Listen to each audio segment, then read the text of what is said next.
আমি একজন পুরুষ।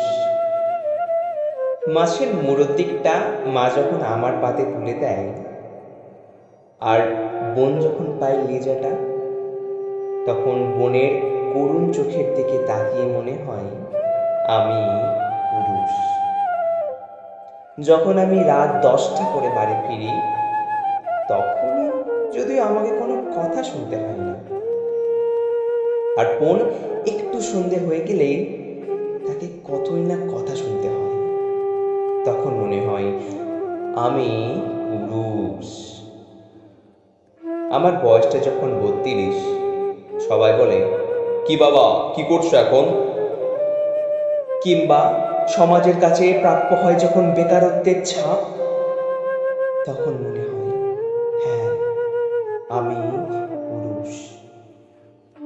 মাসের শেষ, আমার পকেট খালি। ছেলে মেয়ের টিউটর, বিদ্যুৎ, গ্যাস, দোকানের বাকি সবাই যখন সামনে দাঁড়িয়ে জংলা বাঁদরের মতন দাঁত বের করে হাসে, তখনও মনে হয় আমি পুরুষ। মাসের শেষে যখন মাইনেটা পাই, ভাবি নিজের জন্য একটা জামা অন্তত কিনব। বাড়ি থেকে মায়ের ফোন আসে, বলে, বাবা, আমার ওষুধগুলো শেষ হয়ে গেছে রে। বোন যখন বায়না করে বলে, আমার জন্য একটা শাড়ি এনে দিবি দাদা, তখনই ভালো করে মনে হয় আমি পুরুষ। পুরুষকে সব সময় হ্যাঁ বলতে হয়, না শব্দটি পুরুষের জন্য একেবারেই নিষিদ্ধ।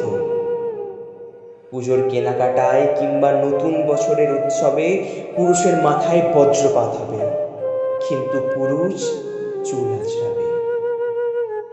গায়ে রং চটা শার্টে কম দামি পারফিউম স্প্রে করতে করতে বলবে, কোনো সমস্যা নেই, সব হবে। বুকের বাম পাশে চিনচিনে ব্যথার কথাটা কাউকে বলবে না। বায়ু দূষণের শহরের যানজট ঠেলে সিটিবাসের ভেতরে পা দুটো রাখার জায়গা খুঁজতে খুঁজতে, ভাগ্যের তিরস্কারের ভাষা বুঝতে বুঝতে বাড়ি ফিরে বিশ্বজয়ী হাসিতে ভরিয়ে দেবে সংসার।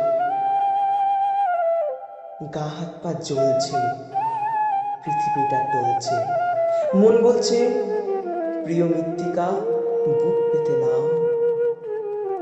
তখনই মনে পড়ে মায়ের কথা, তখনই বুঝতে পারি মায়ের দেওয়া মাছের মুড়ো, আগ ভাতের বুদ্ধি বল, এইগুলোই পুরুষের পুরস্কার। পুরুষ শব্দের মানেটাও সবার জানা দরকার।